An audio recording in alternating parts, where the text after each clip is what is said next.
Super! Na-appreciate ni Kris Aquino ang pagbisita ng kanyang panganay na si Kim Chiu.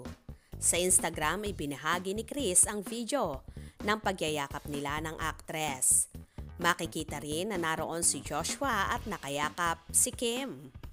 Nilagyan ng Queen of All Media ang video ng reunion with my hashtag panganay. All I can say is I love you. I super appreciate your effort to visit, and even if it was a gloomy day, you were the much needed reminder that after all the storms, we can look forward to a rainbow. Mensahe ni Kris kay Kim. Dahil sa effort na pagdalaw sa kanya ni Kim, nabawasan ng 50% ang nararamdaman niyang sakit mula sa injection.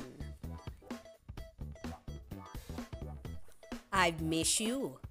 As in super, 50% less yung sakit nung biological injectable ko at 1 p.m. after seeing you.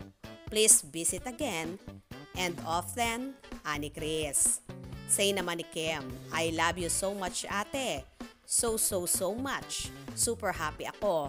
Happy ako to talk and see you ate after so many years. Love you ate. Nagpasalamat naman si Kris Aquino. Thank you to all of you who are praying for me. Slowly gumaganda my numbers. That's because of the power of our collective prayers. God's rewarding our hashtag faith. Roughly 15 more months of treatment. But I am alive and hopeful. Tuloy ang laban. Bawal sumuko. Hashtag grateful. Ate!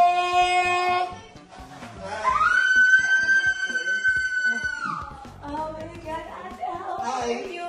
Hi, good morning. Hey, are you? Iimit ako. Si ano? Si Ate. Hi, how are you? Sa airport eh. Ah, si Bill. Kasi nagkakit. May ticket. So, hawak ka sa likod si Kuya. What?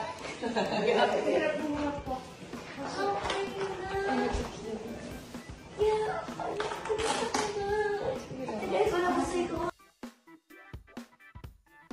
Anyway, tuwang-tuwa nga si Kris Aquino sa pagdalaw na yon ni Kim Chiu na hindi talaga niya inaasahan. Salamat naman Kimi at naalala mo ang isang tetay na talagang hanggang ngayon ay patuloy na lumalaban.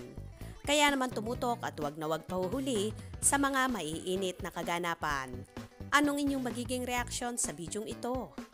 Comment below.